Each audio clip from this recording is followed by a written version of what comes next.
السلام عليكم ورحمة الله وبركاته.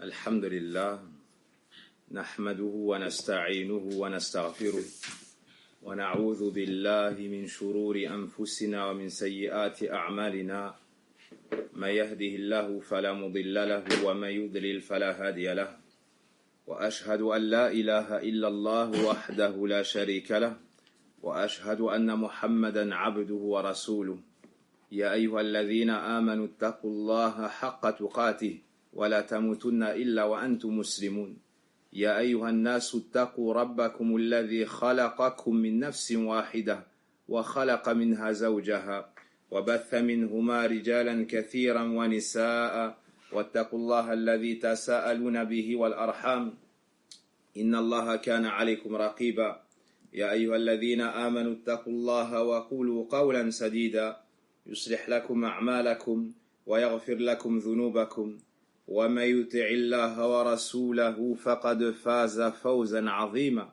أما بعد فإن أصدق الحديث كتاب الله جل وعلا وخير الهدي هدي محمد صلى الله عليه وسلم وشر الأمور محدثاتها وكل محدثة بدعة وكل بدعة ضلالة وكل ضلالة في النار. Ikhwan el-Kiram, nous voici sortis du meilleur moment de l'année. Nous voici sortis des meilleures nuits de l'année, du meilleur mois le plus béni de l'année. وَرَبُّكَ يَخْلُقُ مَا يَشَاءُ وَيَخْتَارُ. Et ton Seigneur crée ce qu'il veut et il choisit.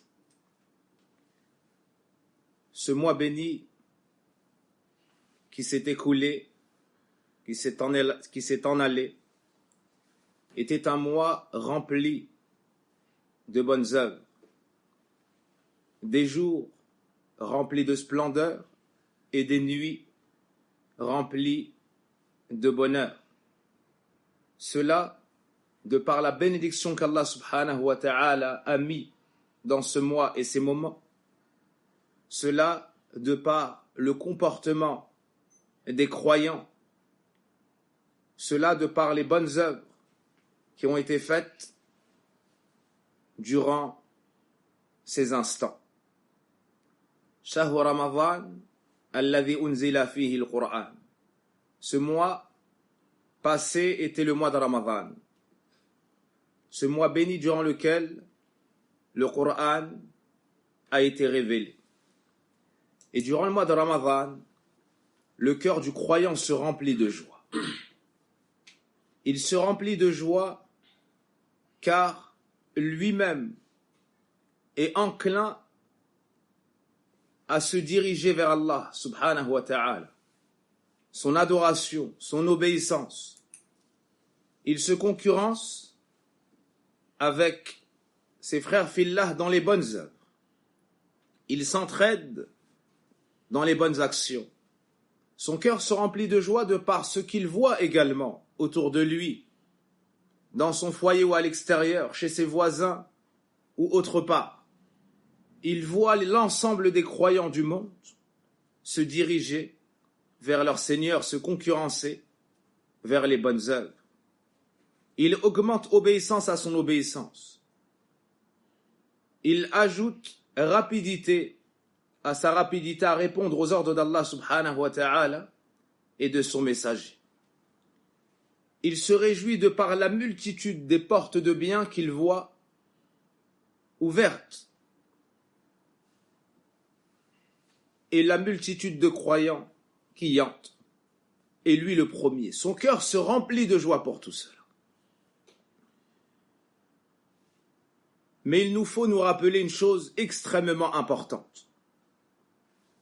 Il nous faut nous rappeler une chose extrêmement importante à la fin du mois de Ramadan.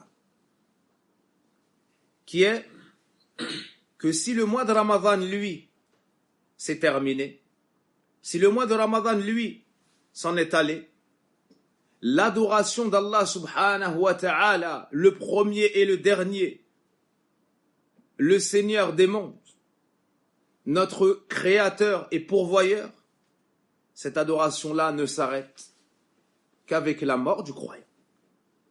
Cette adoration-là ne s'interrompt qu'avec la mort du croyant.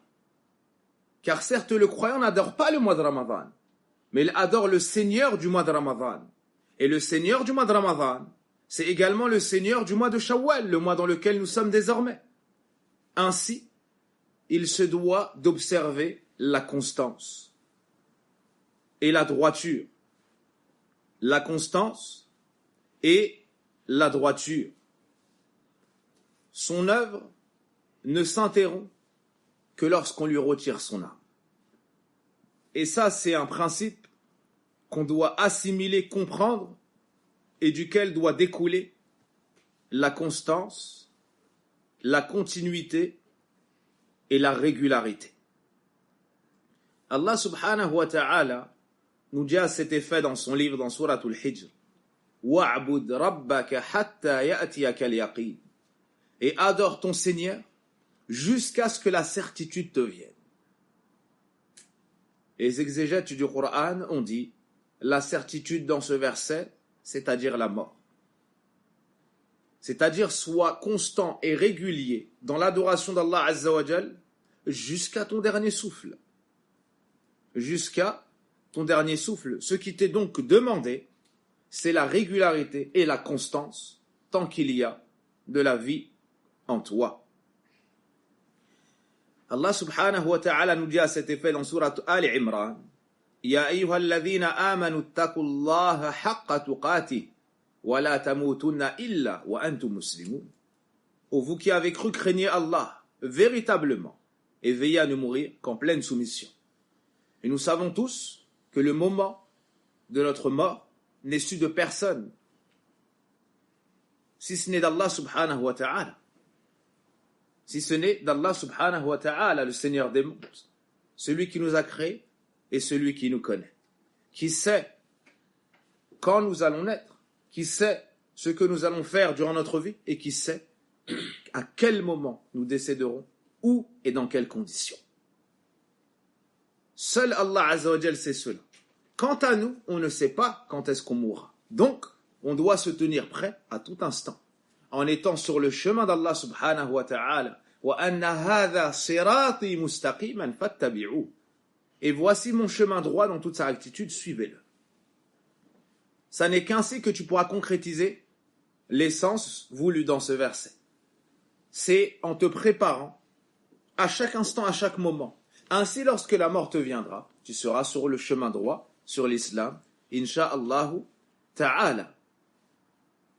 Donc, dans le mois de Ramadan, tu te réjouis de voir les croyants se diriger vers Allah Azza wa Jal, de voir les croyants observer les préceptes religieux, chercher à apprendre, chercher à écouter, chercher à purifier leur cœur, chercher à augmenter leur hasanat, à diminuer leurs sayyi'at, leurs péchés. Mais, malheureusement, beaucoup, après le mois de Ramadan, baissent la garde face au shaitan, l'ennemi déclaré. Inna shaytana lakum adu, fattakhiduhu aduwa, innama yad'u hizbahu liyakunu min ashabis sa'ir. Certes, le diable est un ennemi. Prenez-le donc comme tel. Il ne fait qu'appeler son parti afin qu'il soit du nombre de la fournaise. Il baisse la garde. Certains délaissent également les efforts. Or, comme nous venons de le citer, ces efforts ne doivent s'arrêter qu'au moment de la mort. Et l'action du croyant ne doit s'interrompre qu'au moment de la mort. Le prophète alayhi salatu wassalam nous dit إِذَا مَاتَ ابْنُ آدَمٍ قَطَعَ عَمَلُهُ. Lorsque le fils de Adam décède, toutes ses œuvres s'arrêtent. Donc, le délaissement de l'action et l'interruption a été rattaché à la mort du fils de Adam et non pas à la fin du mois de Ramadan.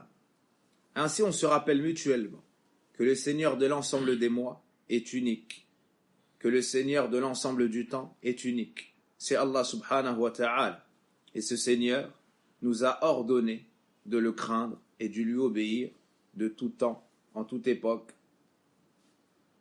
dans ce qu'il nous a commandé. Et le prophète sallallahu alayhi wa sallam a été questionné. Et sa réponse, sur le bien, et sa réponse fut Qul amantu billah fastaqim. Dit, j'ai cru en Allah, j'ai foi en Allah, puis observe la droiture. Concrétise l'iman, concrétise l'islam, concrétise le tawhid, adore Allah seul d'un culte sincère, et foi aux anges, aux livres révélés, aux messagers, au jour dernier, en la prédestination, qu'elle te soit favorable ou défavorable. Accomplis la prière, acquitte-toi de la zakat, jeûne le mois de Ramadan, accomplis le pèlerinage, obéis Allah Azza wa Jal.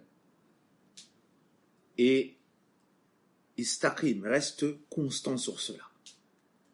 Reste constant sur cela. Concrétise le tawhid et le suivi du prophète alayhi salatu wassalam. Reste constant sur le chemin d'Allah et de son messager sallallahu alayhi wa sallam. Et si tu le fais, reçois la bonne nouvelle d'Allah Azza wa Jal dans son livre, qui te dit Inna alladhina qalu rabbuna Allah thumma istaqamu fala khawfun alayhim wa lahum yahzanun. Ceux qui ont dit notre Seigneur et Allah, puis ont observé la droiture, nulle peur les saisira, nulle tristesse ne les touchera. Allah nous dit également Inna alladhina qalu rabbuna Allah thumma istaqamu tatanazzalu alayhimul malaikatu alla takhafu wa la tahzanu wa abshiru bil jannati allati kuntum tu'adun nahnu awliya'ukum fil hayati ad-dunya wa fil akhirah wa lakum fiha ma tashtahi anfusukum wa lakum fiha ma tad'un nuzulan min ghafurir rahim. Ceux qui ont dit dans Surat Fussilat, ceux qui ont dit notre Seigneur est Allah, puis ont observé la droiture, les anges descendront sur eux successivement, c'est-à-dire les uns après les autres, pour leur dire n'ayez pas peur, c'est-à-dire de ce qui adviendra de vous, de ce dans quoi et ce vers quoi vous vous avancez. Vous ne faites que vous avancer vers un Seigneur pardonneur et miséricordieux. Vous ne faites que vous avancer vers un pardon et une félicité, vers un paradis vaste comme les cieux et la terre. Les anges les rassurent au moment où ils sont dans la plus grande épreuve, le moment où ils n'ont plus de force, le moment où leurs membres ne répondent plus de rien, le moment où leur âme s'apprête à sortir de leur corps, le moment où l'ange de la mort les guette pour retirer leur âme. À ce moment-là, ils n'ont qu'Allah subhanahu wa ta'ala qui leur envoie les anges, les serviteurs du tout miséricordieux, pour les apaiser et pour les rassurer. N'ayez pas peur de ce qui va arriver, advenir de vous.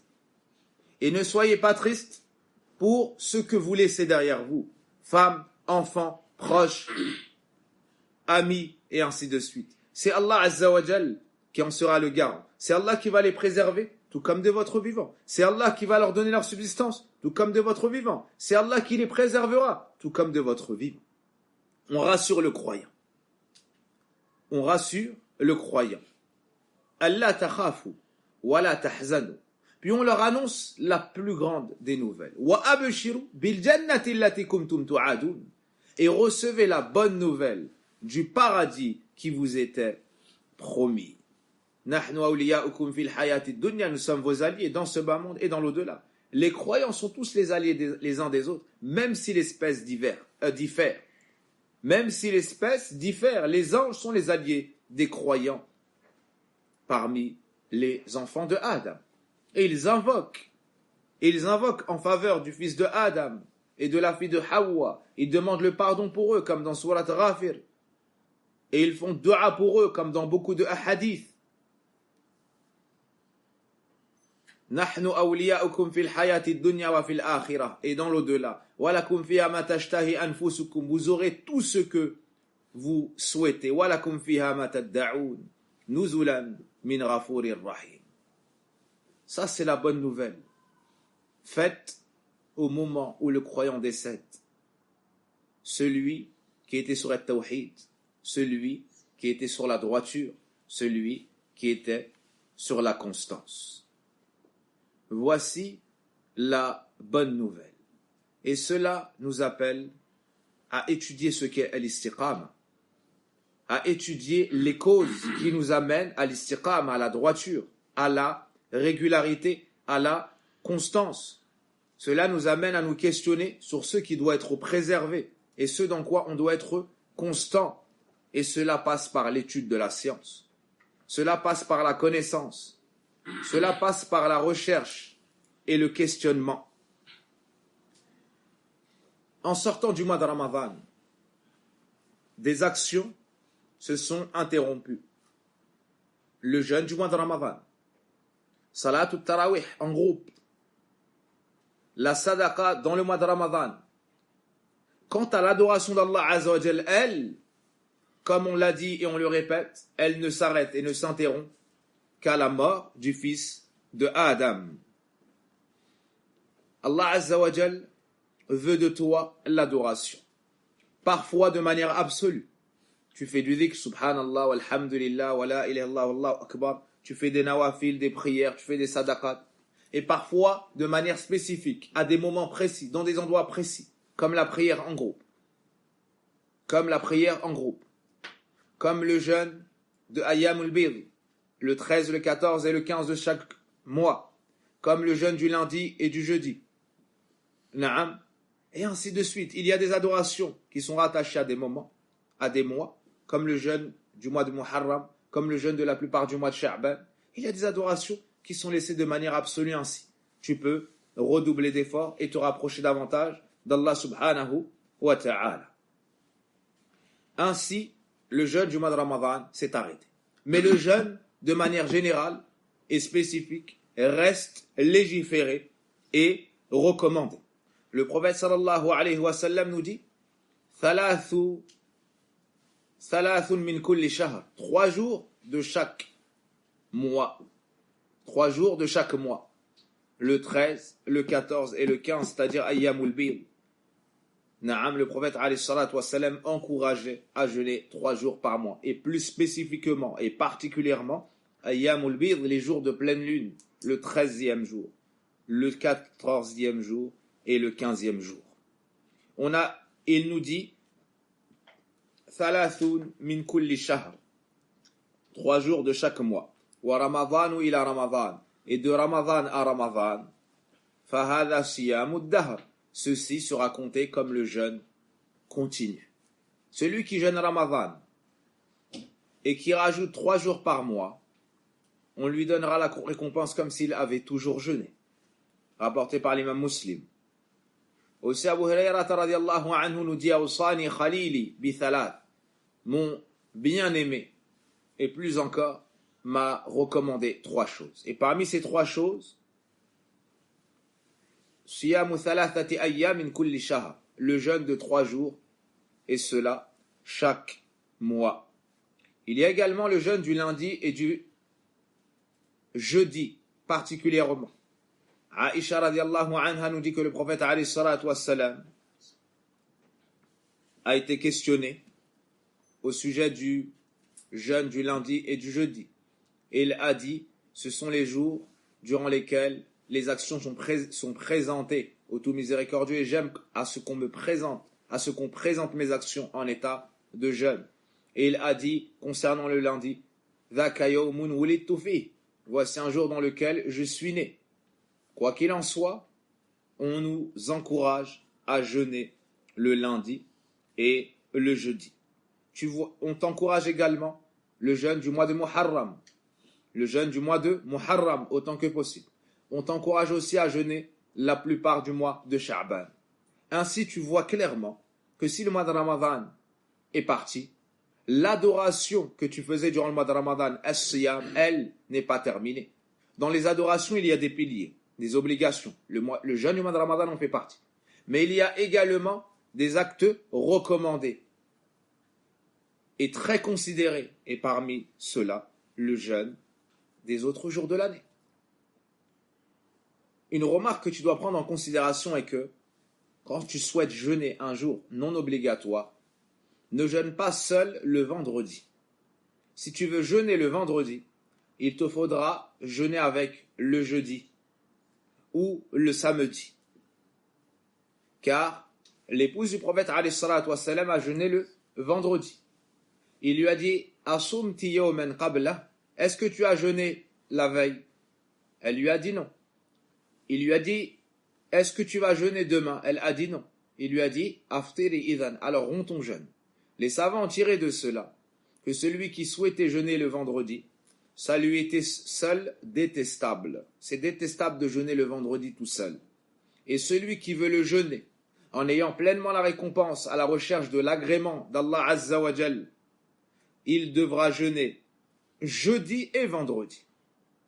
Et s'il est vendredi et qu'il n'a pas jeûné le jeudi, il devra ajouter avec le vendredi le samedi. Et s'il ne souhaite pas jeûner le samedi, alors qu'il rompt son jeûne, si ça n'est pas un jeûne obligatoire. Si ça n'est pas un jeûne obligatoire. Voici pour la nafila du siyam. Voici pour l'acte méritoire et recommandé concernant le jeûne. Et certes, si salatul tarawih, les nuits de Ramadan, sont terminées, naam, les prières de nuit durant l'année, elles, ne sont pas terminées. Elles ne s'interrompent pas. Et le prophète, alayhi salatu wassalam, priait, que ce soit les nuits de Ramadan, que ce soit en dehors du mois de Ramadan. Allah Azza wa Jal a encouragé cela dans le Coran et a fait les éloges de ceux qui se lèvent durant la nuit dans le Coran pour adorer Allah Azza wa Jal avec crainte et espoir. Il nous dit subhanahu wa ta'ala dans son livre, Amman huwa qanitun ana al-layli sajidan wa qa'ima yahdharu al-akhirata wa yarju rahmata rabbih qul hal yastawi alladhina ya'lamuna walladhina la ya'lamun innama yatadhakkaru ulul albab. Allah Azza wa Jal fait les éloges dans Surat Az-Zumar de serviteurs pieux à lui qui se lèvent la nuit, qui se tiennent debout, qui se prosternent. Ils redoutent l'au-delà. Ils espèrent la miséricorde de leur Seigneur. Allah fait les éloges ici de ceux qui se lèvent la nuit, de par la science qu'ils ont. Qu'est-ce qui les a poussés à cette action? C'est la connaissance qu'ils ont. C'est pour cela qu'à la fin on nous dit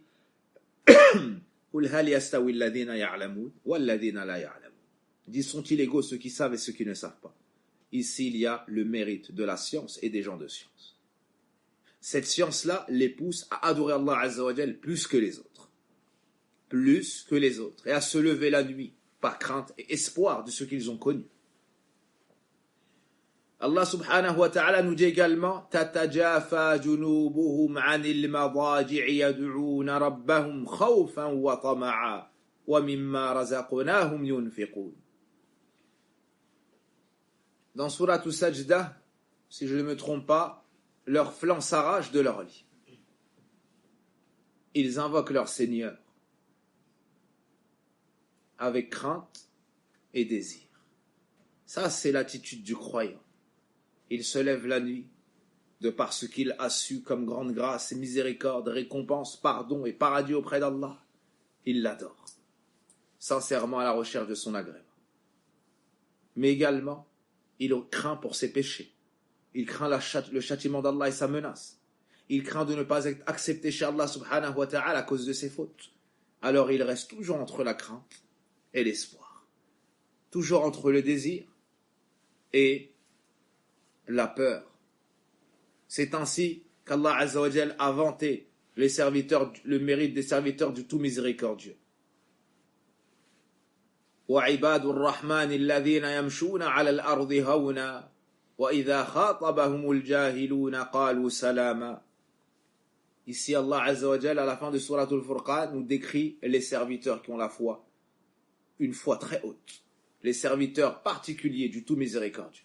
Et dans leur description, on trouve وَالَّذِينَ يَبِيتُونَ لِرَبِّهِمْ سُجَّدًا وَقِيَامًا, ceux qui passent leur nuit, c'est-à-dire une partie de leur nuit, en prosternation et debout. On a mentionné les deux stations les plus nobles de la prière. Et les savants ont même divergé laquelle des deux était la plus méritoire. La prosternation ou bien le moment du qiyam, c'est-à-dire lorsque tu récites le Coran. Le qiyam, de par ce que tu dis, est plus noble. Et la prosternation, de par ton état et ta soumission totale, est plus méritoire. Ainsi, ça a donné lieu à cette divergence. Ainsi, ça a donné lieu à cette divergence. Mais ce que le prophète alayhi salatu wassalam nous dit, c'est que le moment où ton Seigneur est le plus proche de toi, c'est lorsque tu es incliné dans les ténèbres de la nuit. Lorsque tu es incliné à la fin de la nuit. C'est le moment où Allah Azza wa Jalla est le plus proche de toi. Et le prophète alayhi salatu wassalam te dit également que le moment où toi tu es le plus proche d'Allah, c'est lorsque tu es prosterné. Voici 2 hadiths. Le moment où toi tu es le plus proche d'Allah, c'est quand tu es en prosternation. Et le moment où ton Seigneur est le plus proche de toi, c'est à la fin de la nuit. Si je me souviens bien, en prosternation à la fin de la nuit. Allahu Akbar. Donc là, on t'encourage à quoi? À prier la nuit. Ça, c'est la noblesse du croyant. Jibril alayhi salam est venu voir le prophète alayhi salatu wassalam. Et il lui a dit, Ya Muhammad, ish ma shi'it fa innaka mayyit. وأحبب من شئت فإنك مفارقه واعمل ما شئت فإنك مجزي به واعلم أن شرف المؤمن قيامه بالليل. Ô Mohammed, vis le temps que tu veux, tu mourras. Aime qui tu voudras, tu t'en sépareras. Et fais ce que tu voudras, en fonction tu en seras rétribué, naam. Et sache que la noblesse du croyant réside dans la prière de nuit. La noblesse du croyant réside dans la prière de nuit. Non. Jusqu'à la fin du hadith, le fait de Mada, de ne pas dépendre des gens et ainsi de suite. Beaucoup d'autres hadiths. On trouve également que lorsque le prophète alayhi salatu wassalam est rentré à Médine, Abdullah ibn Salam radiallahu anhu nous dit les premières paroles que j'ai entendues de lui furent Ayyuhan nas أفشوا السلام وأطعموا الطعام وصلوا الأرحام وصلوا بالليل والناس قيام تدخلوا الجنة بسلام. Ô vous les gens, répandez le salam. Répandez le salam. Nourrissez les gens, liez les liens de parenté. Et priez alors que les gens dorment, vous entrerez au paradis en paix. La prière de nuit est une cause pour entrer au paradis en toute sécurité. La prière de nuit est la meilleure prière après la prière obligatoire. Abu Hurayrata radiallahu anhu nous dit, le prophète sallallahu alayhi wa sallam a dit, et ce hadith est dans le recueil d'Imam Muslim, Afdalu salati ba'da al-maktuba salatul layl. La prière la meilleure prière après la prière obligatoire est la prière de nuit. Les savants ont dit car elle est plus proche de la sincérité. Parce que dans la nuit, tu peux être vu de personne. Quant à la prière de jour, probablement on te verra pour les nawafil, et sûrement on te verra pour les prières obligatoires, car tu pries à la mosquée si tu es un homme. Aussi, c'est le moment de la descente divine. Yanzilu rabbuna ila sama'i dunya. Notre Seigneur descend au ciel de ce bas monde lorsqu'il reste un tiers de la nuit, et cela toutes les nuits. Et il dit ma yad'uni fastajiba lah, ma yas'aluni fa'atiya lah, wa ma yastaghfiruni fa'aghfira lah. Qui me sollicite, qui me demande, qui m'invoque afin que je l'exauce, qui me demande afin que je lui donne, et qui me demande pardon afin que je lui pardonne. Et cela toutes les nuits, et cela toutes les nuits de l'année. Toutes les nuits de l'année, jusqu'au Fajr. Toutes les nuits de l'année, du dernier tiers jusqu'au Fajr. Qu'est-ce qui nous empêche, après le mois de Ramadan, de rechercher les faveurs d'Allah Azza wa Jal, de rechercher le pardon de notre Seigneur? N'avons-nous pas empêché à nous faire pardonner? N'avons-nous pas une grâce à rechercher? N'avons-nous pas des faveurs à demander? N'avons-nous pas de besoin à réclamer? Ça, c'est le meilleur moment. N'avons-nous pas un problème à dissiper? Une affliction de laquelle on souhaite se décharger? Une injustice subie qu'on souhaite réparer? Et j'en passe. C'est le moment de la demande, c'est le moment de l'humiliation, c'est le moment de lever les mains. C'est le moment où tu te diriges vers Allah Azza wa Jal et Allah te donne tout ce que tu demandes. Allah t'exauce. Allah aime que tu lui demandes. Tabaraka wa ta'ala. Allah Azza wa Jal se agrée lorsque tu lui demandes et se met en colère lorsque tu t'en détournes. Contrairement au fils de Adam, qui aime lorsque tu ne lui demandes pas. Se met en colère quand tu lui demandes trop. Naam. Donc, ces adorations-là, la prière de nuit, tout comme c'est légiféré dans le mois de Ramadan, c'est légiféré toute l'année. Et le Mughira ibn Shu'ba radiyallahu anhu nous dit qu'un Nabi sallallahu alayhi wa sallam yaqumu al-layl. Le prophète sallam se levait et priait la nuit, hatta tarima qadama, jusqu'à ce que ses pieds s'effritent, jusqu'à ce que ses pieds s'ouvrent ou bien Naam se détériore. Ici, ça fait référence à quoi? À la longueur du qiyam du prophète alayhi salatu wassalam. Abdullah ibn Mas'ud, Abdullah ibn Abbas, combien on décrit la prière de nuit du prophète alayhi salatu wassalam. Il entre en prière la nuit, il récite Surat al-Baqarah.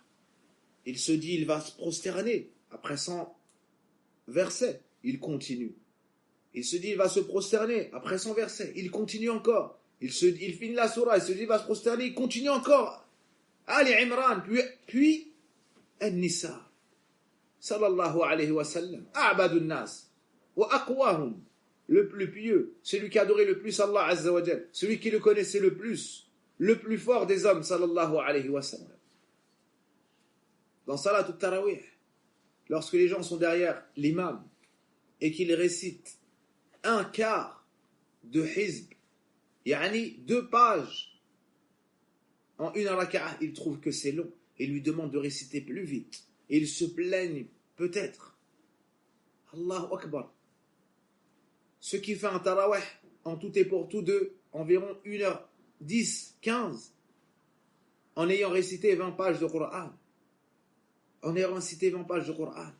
Ici, le prophète alayhi salatu wassalam récite entièrement Surat al-Baqarah dans une raka'a.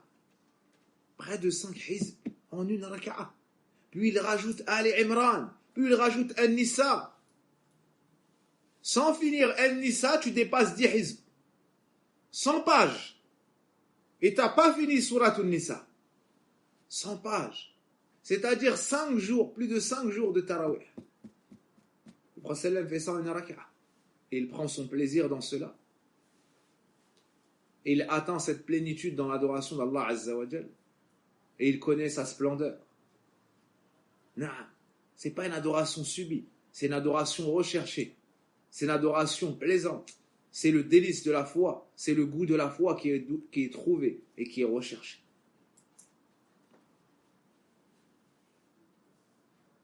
On a parlé du jeûne, on a parlé de la prière de nuit. Voyez-vous, les commerçants, après les soldes, font leur compte. Et ils regardent ce qu'ils ont fait comme bénéfice et ce qu'ils ont fait ou ce qu'ils ont fait comme perte. Et toi, dans l'adoration, tu fais du commerce avec Allah Azza wa Jal. Tijaratan lan tabour. Allah Azza wa Jal a dit un commerce qui n'est jamais périssable.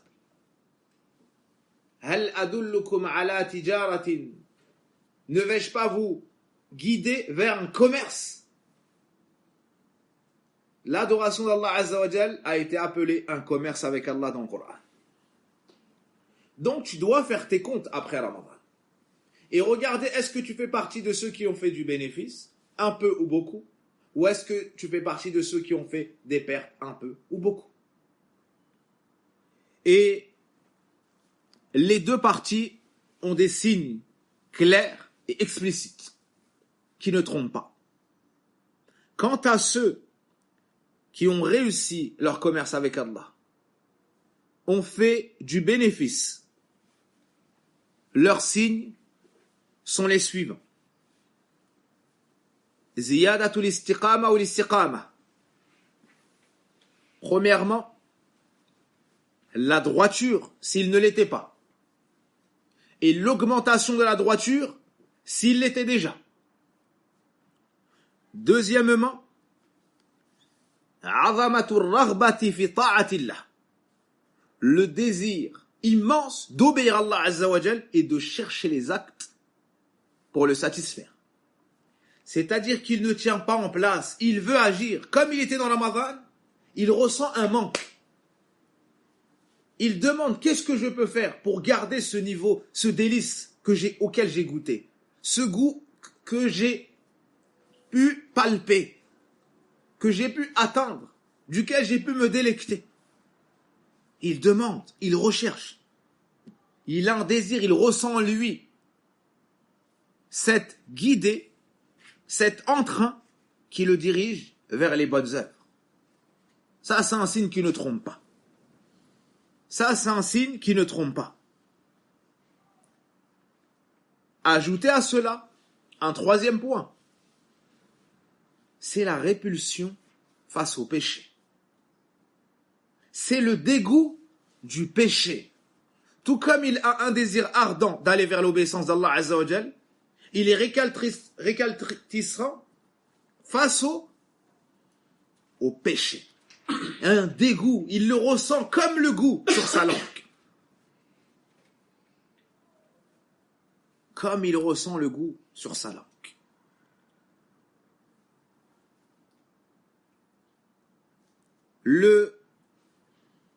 Il déteste le péché, la désobéissance d'Allah Azza wa Jal. Parmi les signes, le manque ressenti et l'espoir d'atteindre un autre moment de grand commerce avec Allah Azza wa Jal. Il sort de Ramadan, il pense au Hajj. Il sort du Hajj, il pense à Ashura. Il est dans le Hajj, il pense à le mois de Hajj, et là il pense au jeûne de Arafah. Il sort du Hajj, il pense au jeûne de Ashura. Il fait que attendre des moments opportuns où il y a de grandes récompenses et un grand commerce avec Allah subhanahu wa ta'ala. Voyez-vous ces signes? Il couronne le tout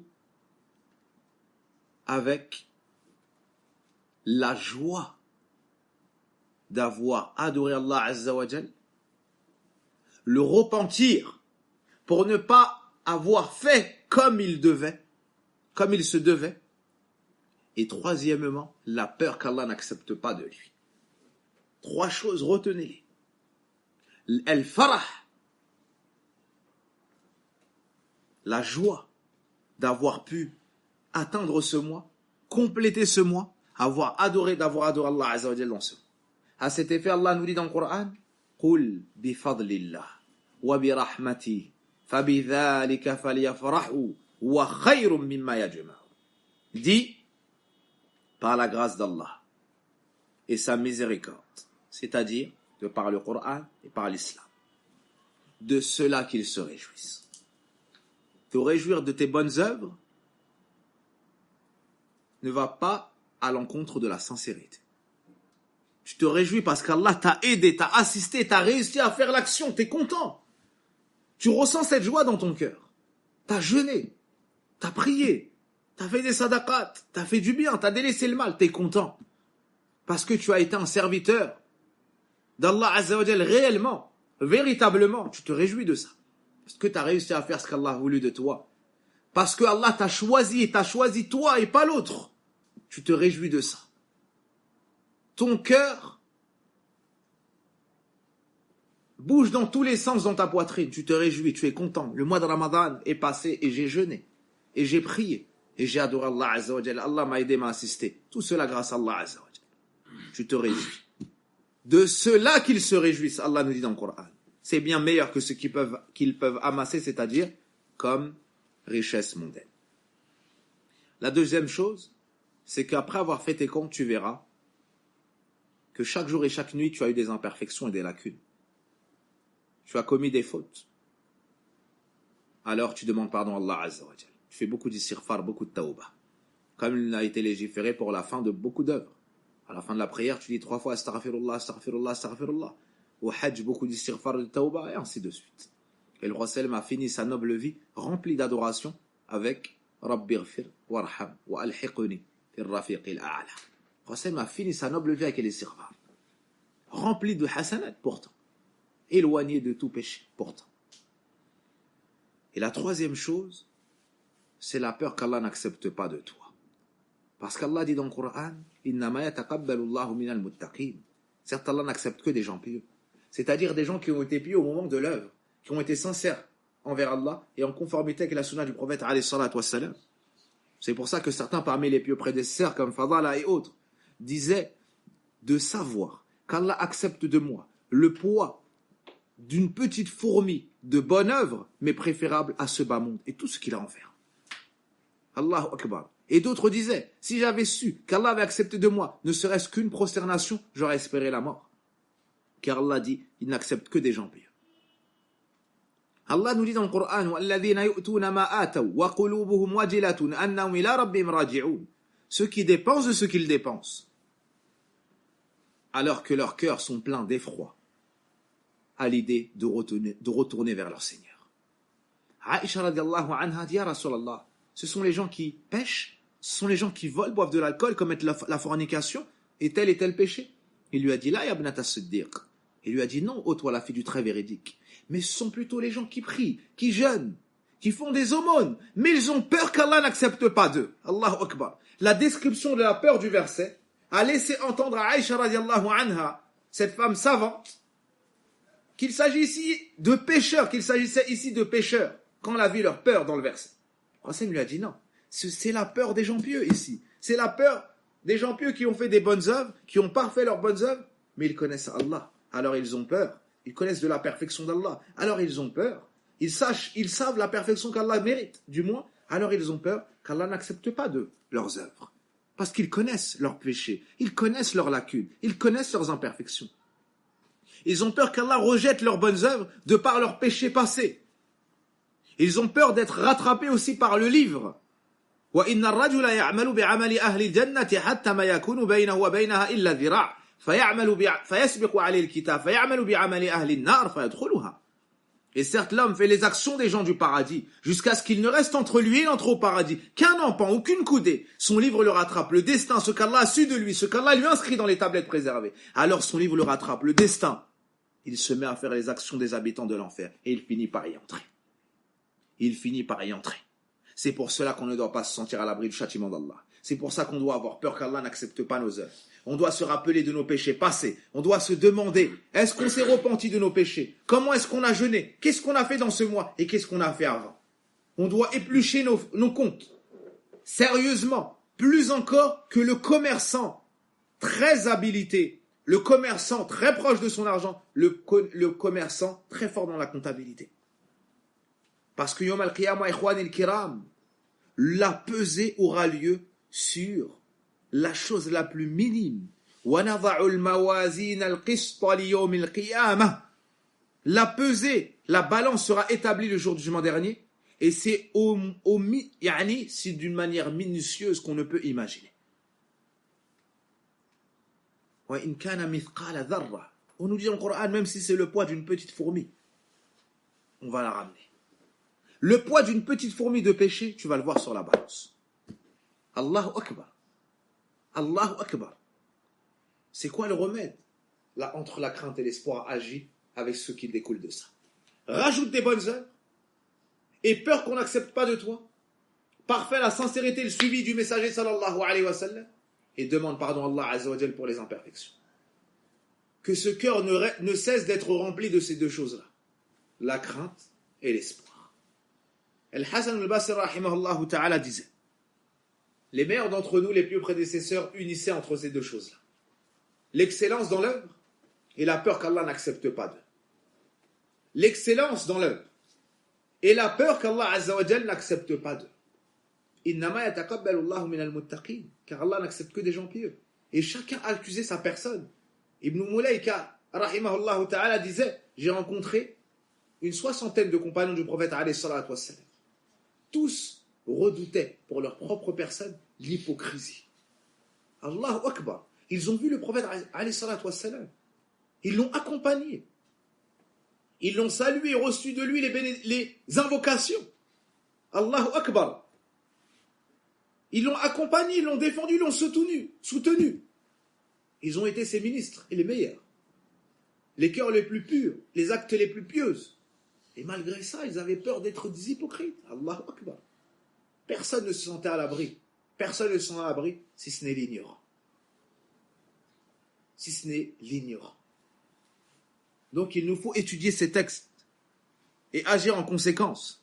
Et Cheikh Mohammed ibn Abdul Wahhab rahimahullah ta'ala dans son livre wajibuna nahwa ma amarana Allah bi, disait ce qui nous incombe face aux ordres d'Allah Azza wa Jal. Quand il a parlé de ce chapitre-là, le fait d'avoir peur qu'Allah n'accepte pas de nous. Na'am, il disait, et cette qualité fait partie des choses les plus rares sur les gens à notre époque. Il dit ça, il est décédé en 1206 de l'Hégire. Il est né en 1115, rahimahullah, et décédé en 1206 de l'Hégire, rahimahullah, et il dit ça à son époque. Et on est en 1442, n'est-ce pas? On est en 1442. Qu'est-ce qu'on va dire, nous, à notre époque? Peut-être que les gens ne savent même pas que ça, c'est une chose demandée.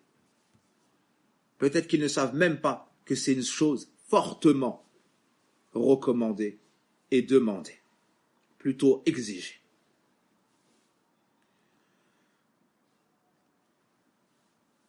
Donc voici les signes que tu fais partie de ceux qui ont fait du bénéfice, de ceux qui ont réussi leur jeûne.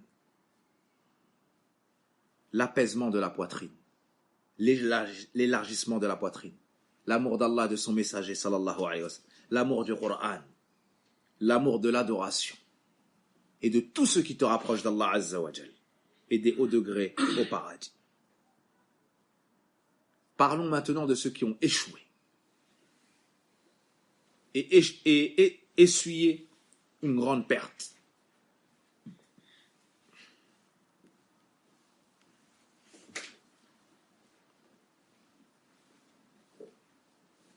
Ce sont ceux qui, premièrement, étaient dans les péchés avant le mois de Ramadan et sont restés dans les péchés pendant le mois de Ramadan et après le mois de Ramadan. Deuxièmement, ils sont encore pires, ceux-là. Ils ont augmenté les péchés après le mois de Ramadan. Plus encore qu'avant le mois de Ramadan. Ils n'ont tiré aucun profit et aucune leçon du mois de Ramadan.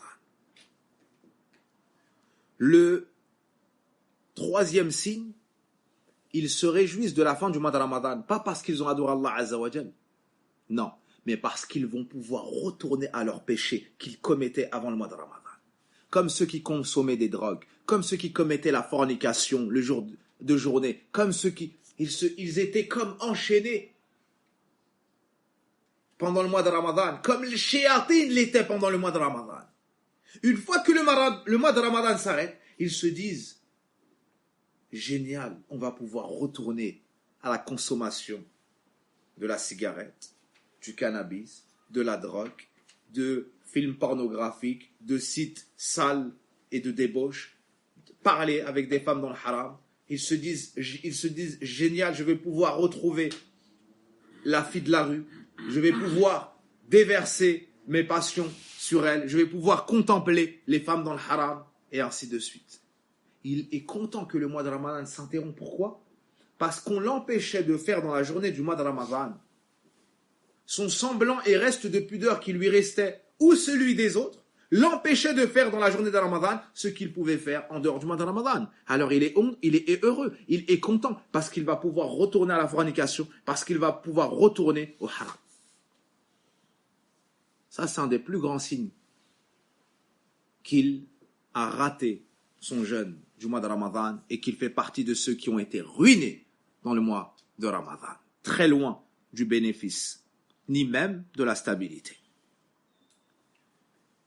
Parmi les pires signes de la ruine, le laxisme dans la prière après Ramadan.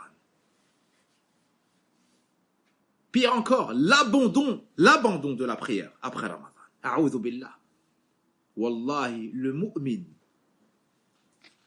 si tu lui dis ne prie pas, sinon tu vas perdre la vie, il préfère entrer dans le feu plutôt que de délaisser la prière dans ce moment.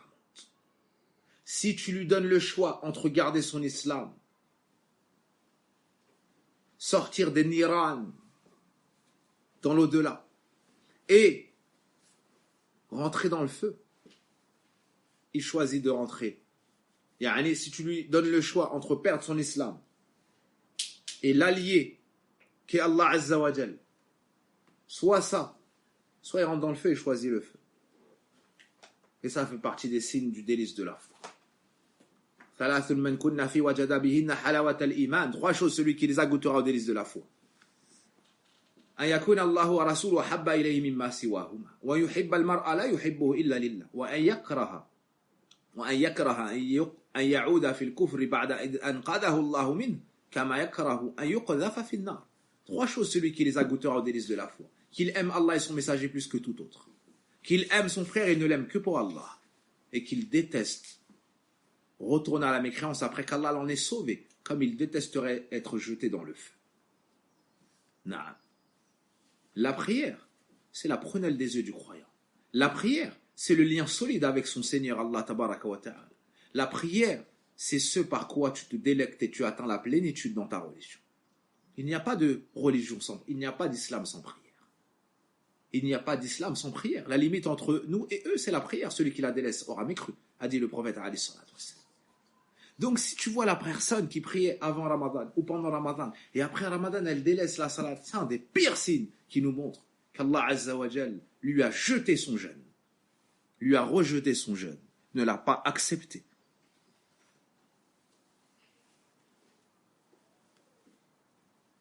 Un des pires signes, le fait de s'éloigner de l'écoute du Coran et le fait de ne pas aimer le rappel par le Coran. Pendant Ramadan, tu pouvais lui faire le rappel, tu pouvais l'orienter. Après Ramadan, il ne veut pas que tu lui parles de din. Après Ramadan, son oreille, elle n'est concentrée que sur la musique. Son oreille, elle n'est concentrée que sur la médisance, sur le colportage, sur le haram. Par contre, si tu lui dis, crains Allah, corrige-toi dans ça. Crains Allah, fais ceci. Crains Allah, délaisse cela. Il n'aime pas. Son oreille n'est plus enclin à l'écoute du rappel. Ça, c'est un des pires signes qui montre qu'il a échoué et il n'a pas obtenu le bénéfice du mois de Ramadan. Les mauvaises fréquentations, le retour aux mauvaises fréquentations, aux mauvaises assises, c'est un signe que son jeûne n'a pas été accepté. C'est un signe qu'il a été ruiné dans le mois de Ramadan. C'est un signe qu'il n'a pas fait de bénéfice. Le fait de ne pas se réformer et de ne pas chercher à se réformer, de ne pas penser à se réformer après Ramadan est un des signes qu'il a perdu, qu'il a été ruiné. Il a fait un trou abyssal dans sa poche, dans son compte. Il a raté Ramadan. Puisse Allah subhanahu wa ta'ala nous en préserver. Et un hadith suffit pour résumer tout cela. Lorsque Jibril alayhi salam est venu voir le prophète alayhi salatu wa salam, le meilleur des anges envoyés, qui vient voir le meilleur des prophètes envoyés, il lui dit Man lam yughfar lah, yani man adraka Ramadan, celui qui atteint le mois de Ramadan, falam yughfar lah, et on ne lui pardonne pas, famat, il meurt sur ça, dakhala an-nar, il entre en enfer, fa'ab'adahu Allah, Allah l'éloigne, dit Amin. Le prophète a dit Amin. Jibril vient voir le prophète pour lui dire ça. Celui qui meurt, ou plutôt celui qui attend le mois de Ramadan, et ne se voit pas pardonner ses péchés, il meurt sur ça, qu'Allah l'éloigne. Il rentre en enfer. Dit Amin. Le prophète a dit Amin. Avec toutes les causes. Le mois de Ramadan s'est arrêté, Ikhwan el-Kiram. Et dans le mois de Ramadan, les portes du paradis étaient toutes ouvertes. Le mois de Ramadan s'est arrêté, mes chers frères. Et pendant le mois de Ramadan, les portes de l'enfer étaient fermées, toutes. Le mois de Ramadan est parti, c'est terminé. Et mes très chers frères, et pendant le mois de Ramadan, les démons étaient enchaînés. Le mois de Ramadan est parti, mes chers frères. Et pendant le mois de Ramadan, on a prié. Le mois de Ramadan est parti, mes chers frères, certes. Et pendant le Ramadan, on a jeûné. Le mois de Ramadan est parti, mes chers frères. Et pendant le mois de Ramadan, vous avez fait des aumônes. Vous avez prié la nuit. Vous avez donné. Vous êtes retenus. Vous êtes repentis. Vous avez pleuré. Vous avez espéré. Vous avez redouté.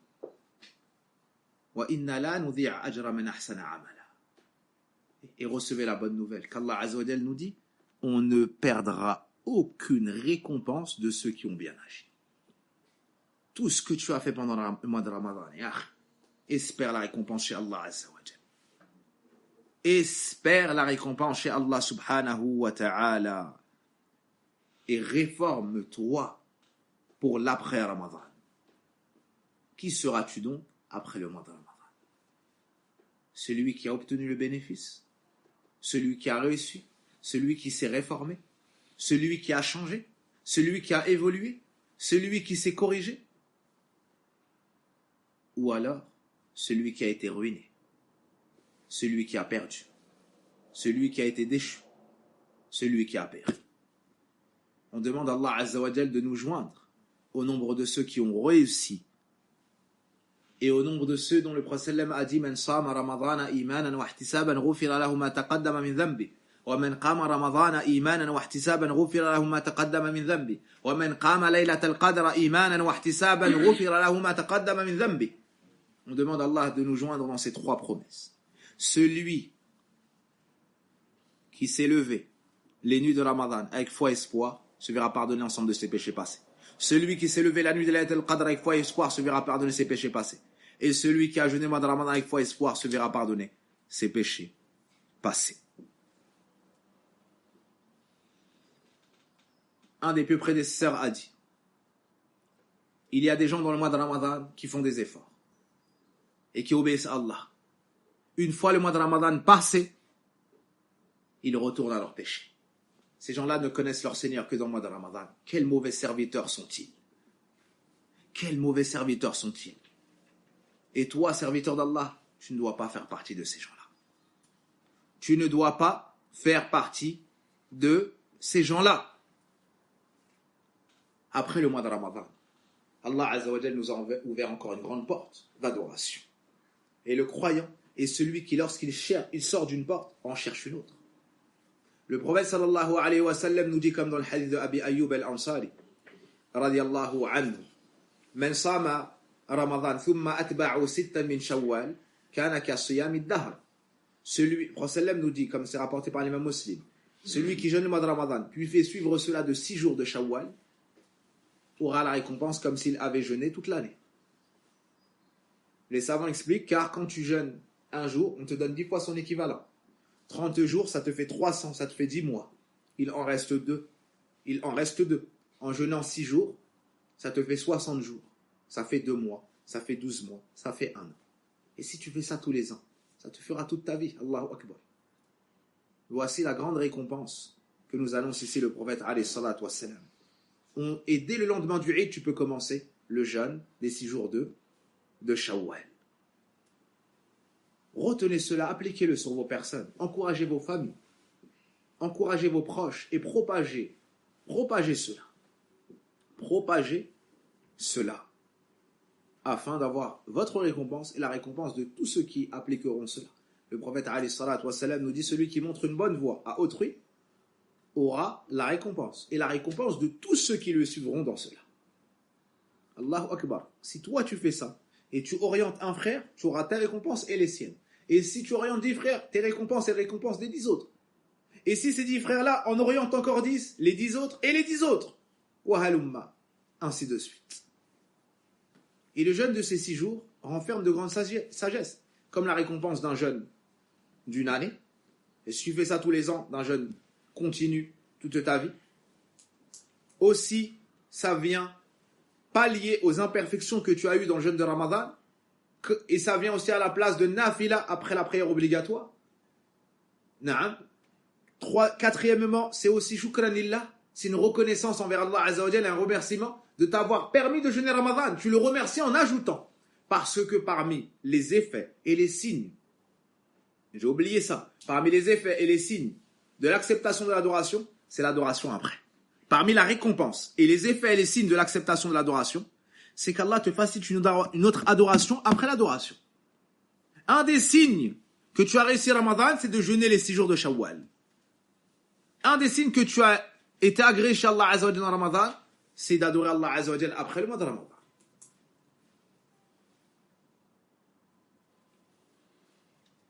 Donc c'est un signe d'agrément d'Allah, un signe de son acceptation. C'est aussi une reconnaissance pour tout ce qu'Allah t'a donné dans le mois de Ramadan. Essaye de te souvenir de l'état de ton cœur pendant Ramadan. Essaie de te souvenir de l'état de tes pieds les nuits de Ramadan. Essaie de te souvenir l'état de ton cœur à la fin de la nuit de Ramadan. Essaie de te souvenir de l'état de tes membres dans les nuits de Ramadan. Prosterné, incliné, debout. Rappelle-toi ta langue, les du'as que tu faisais pendant Ramadan. Tout cela, c'est que grâce à Allah Azza wa Jal. C'est pas parce que tu es plus fort qu'un autre. C'est pas parce que tu es plus intelligent qu'un autre. C'est pas parce que tu assistes au cours d'un tel ou d'un tel. Non, mais c'est un bien qu'Allah a voulu pour toi. Sois donc reconnaissant. Fadlan min Allah wa ni'ma. C'est une grâce de la part d'Allah et un bienfait. Allah t'a éduqué dans le mois de Ramadan. Il t'a fait voir de ta personne que tu pouvais te surpasser. Il t'a fait voir de ta personne que tu pouvais te retenir de faire les péchés. Il t'a fait voir de ta personne que tu pouvais veiller, que tu pouvais jeûner, que tu pouvais donner en aumône ce que tu ne pensais même pas un jour pouvoir donner. Certains n'avaient jamais donné plus de 1 euro en aumône. Ils ont donné 1000 euros. Certains n'avaient jamais donné plus de 100 euros en aumône. Ils ont donné 2000 euros. Certains et certains. Naam. Certains n'avaient jamais cuisiné pour plus de 5 personnes. Elles ont cuisiné pendant des jours, pour des dizaines, pour des vingtaines, peut-être des centaines de personnes. On a vu les gens se concurrencer dans le bien et ça réjouit le cœur de tout croyant. Allah nous éduque pour nous faire montrer que si on se dirige vers lui sincèrement, et si on s'éloigne des péchés sincèrement, et si on met l'intention de chercher le bien, Allah Azza wa Jal nous donne au-dessus de nos espérances. Certains ont fini le Coran une fois, ils ne l'avaient jamais fini. Certains ont fini le Coran 2 fois, ils ne l'avaient jamais lu 2 fois. Certains ont prié durant la nuit en récitant le Coran plus d'une fois, ils n'avaient jamais veillé la nuit. Certains ont connu Allah Azza wa Jal comme ils ne l'avaient jamais connu dans la Ramadan. Voyez-vous tous ces bienfaits-là? Ça n'est que grâce à Allah Azza wa Jal. Soyez-en convaincus. Voulez-vous goûter à ces bienfaits une prochaine fois? Voulez-vous garder du goût de ces plaisirs, de ces délices, de ces adorations? Les savants nous ont donné la solution, elle est dans le Coran.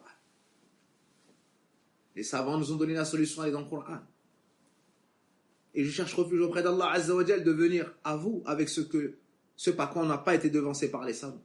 Car nous ne sommes que de petits étudiants qui tentons de faire le pont et la liaison entre les gens de science et les gens qui sont comme nous parmi les gens de la masse.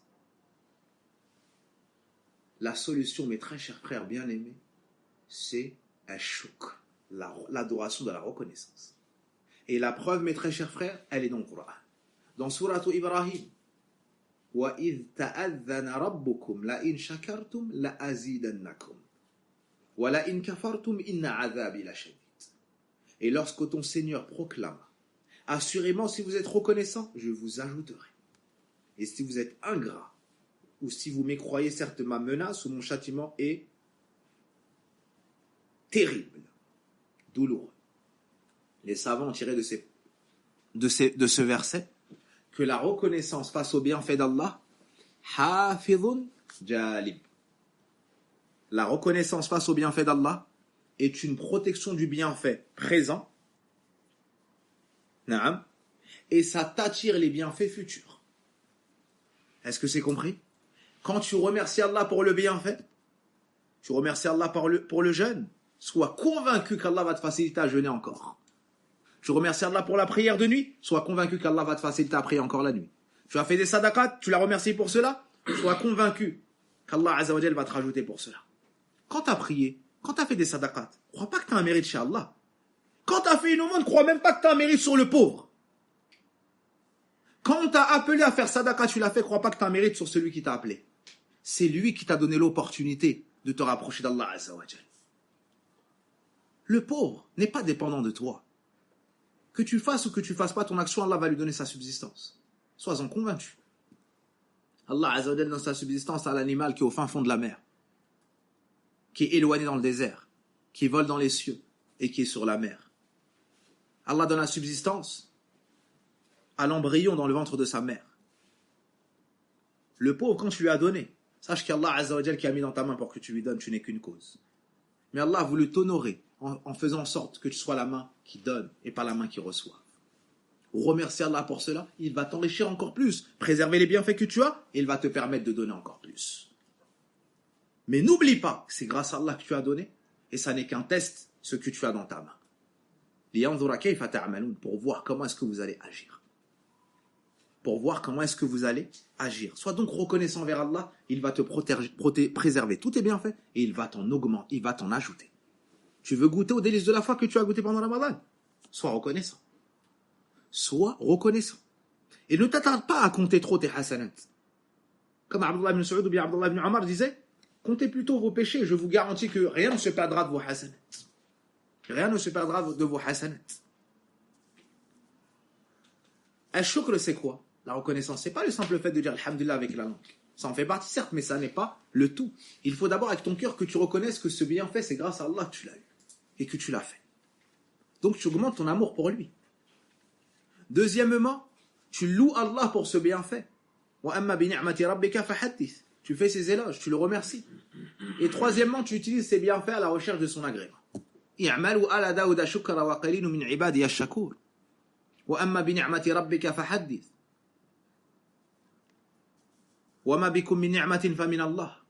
pas un bienfait que vous recevez sans que ça ne vienne d'Allah, sans que ça ne provienne d'Allah. Voici ce qui est réellement al-shukr. Allah Azza wa Jalla nous a appelé au shukr dans le Coran. Et si on le fait, on va pouvoir goûter à ce qu'on a goûté dans Ramadan, et on va pouvoir garder ce qu'on a pu avoir dans Ramadan, et on va pouvoir faire comme adoration recommandée ce qu'Allah nous a légiféré après Ramadan. Et je m'en joins à moi ainsi qu'à vous, Ikhwan el-Kiram, la crainte d'Allah Azza wa Jalla, où que nous soyons, quel que soit l'endroit dans lequel nous nous trouvons, et quel que soit l'ordre commandé par Allah Azza wa Jalla. Deuxièmement, je m'en joins à moi-même ainsi qu'à vous-même, mes très chers frères, de ne pas oublier ceux auxquels on pensait dans le mois de Ramadan. Les pauvres, les gens dans le besoin, les gens en difficulté, les orphelins, les veuves, et j'en passe. Cette douceur qu'Allah a mis dans ton cœur pour eux dans le mois de Ramadan, cultive-la, irrigue-la, développe-la, et récolte-en les fruits, même après le Ramadan, durant toute l'année. Et ne minimise rien. Tu donnais des centaines d'euros dans Ramadan, peut-être des milliers dans Ramadan. Tu courais après les gens pour faire des aumônes dans Ramadan. Allahu Akbar. Parce qu'Allah a rempli ton cœur de foi et de douceur. Ne minimise pas la sadaqa après Ramadan. Ne minimise pas 1 euro à donner en sadaqa après Ramadan. Un paquet de raisins secs, un paquet de noix à offrir après Ramadan, un paquet de dattes. Naam, de sucettes, de gâteaux, de friandises, un vêtement, un chapeau, une chose qui va rentrer la joie à un enfant. Du lait, de l'eau, du riz, du pain. Naam, qu'est-ce qui t'empêche d'aller à la boucherie d'acheter un poulet à 4 ou 5 euros et de venir l'offrir et de venir le donner en sadaqa à une famille? Tu penses peut-être qu'ils n'ont pas cela. Qu'est-ce qui t'empêche d'acheter un sac de riz à 25 euros, à 30 euros et d'aller donner ça à une famille? Wallahi al-azim, ne méprise pas, ya akhi, la sadaqa. Le prophète alayhi salatu wa salam te dit, celui qui donne en aumône une chose avec de l'argent halal, pur, et Allah n'accepte que ce qui est halal et pur,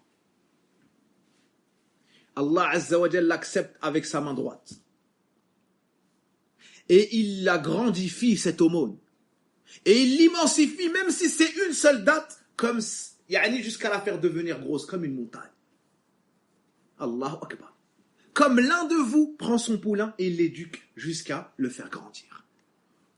Une date, ya akhil karim, une date, ça coûte combien? J'aimerais bien avoir cette information. Une simple date, ça coûte combien? Le prophète sallam nous dit, taqunnar walau bi shiqqi tamra. Prémunissez-vous du feu de l'enfer, ne serait-ce qu'en donnant en aumône la moitié d'une date.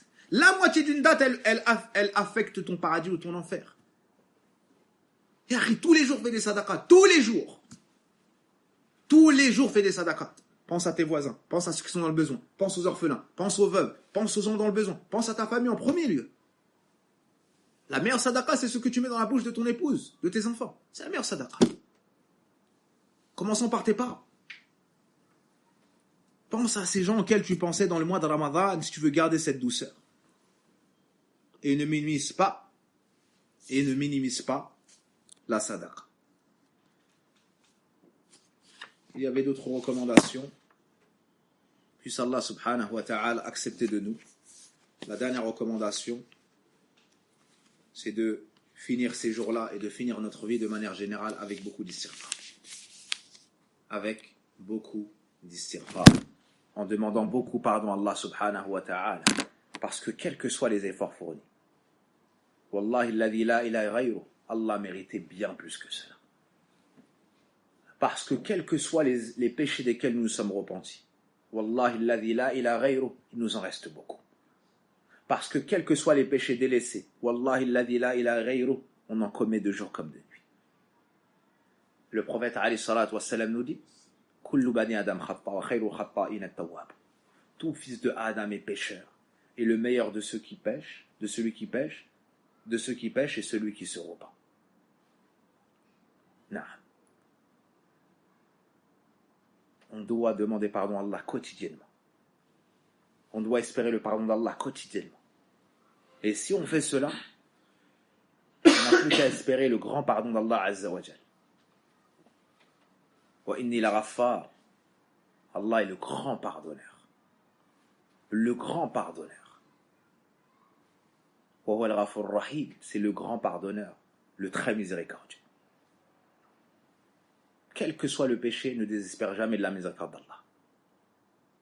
Et si avant Ramadan, tu étais dans des péchés gravissimes, tu en es sorti, reste sur la constance après Ramadan, ne retourne pas à tes péchés. Et les gens diront ce qu'ils voudront de toi. Ah, elle se prend pour un tel, ah, elle se prend pour une telle, alors qu'elle faisait ça, alors qu'elle... Oui, je faisais cela. Et j'étais un pécheur. Oui, je faisais cela. Et peut-être que la personne dira, je n'étais même pas musulmane. Et oui, je faisais cela. Et je ne priais même pas. Et oui, je faisais cela. Et je ne me voilais pas. Et oui, je faisais cela. Et j'allais dans le haram. Et je disais le haram. Et maintenant, c'est terminé. Mon Seigneur m'a guidé, m'a fait voir la vérité. Oui, je faisais cela. Et maintenant, j'ai goûté à la foi. Et je veux être un serviteur pieux d'Allah Azza wa Jalla. Qu'est-ce qui t'empêche de répondre cela? Ne te soucie pas de ce que les gens diront de toi. Soucie-toi de ce qu'Allah voit de toi et ce qu'Allah a vu dans ton cœur. Inna Allah yanzuru ila suwarikum, wala ila samikum, walakin yanzuru ila qulubikum wa a'malikum. Certes, Allah ne regarde pas vos apparences, ni vos corps, il regarde vos cœurs et vos actions. Pour parfaire tout ce que nous venons de dire ici, il faut arrêter les péchés. C'est la seule épine qu'il y a dans notre gorge qui nous empêche d'avancer. C'est pour cela que le prochain cours sera, Inch'Allah ta'ala, les causes du délaissement des péchés.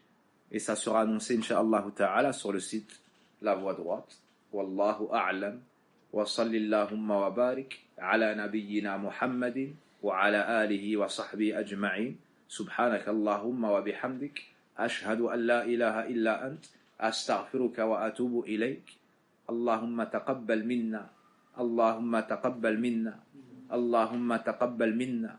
اللهم إنا نسألك القبول يا شكور اللهم إنا نسألك القبول يا شكور اللهم اغفر لنا ذنوبنا وكفر عنا سيئاتنا وتوفنا مع الأبرار اللهم ربنا آتنا في الدنيا حسنة وفي الآخرة حسنة وقنا عذاب النار اللهم إنا نسألك الهدى والتقى والعفاف والغنى يا حي يا قيوم يا حي يا قيوم يا حي يا قيوم برحمتك نستغيث أصلح لنا شأننا كله ولا تكلنا إلى أنفسنا طرفة عين اللهم أعنا على ذكرك وشكرك وحسن عبادتك اللهم ظلمنا أنفسنا وإن لم تغفر لنا وترحمنا لنكونن من الخاسرين اللهم اغفر لنا ولوالدينا اللهم اغفر لنا ولوالدينا اللهم اغفر لنا ولوالدينا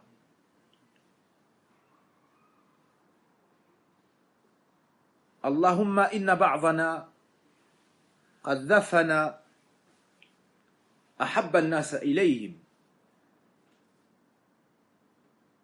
وعظم شوقهم إليهم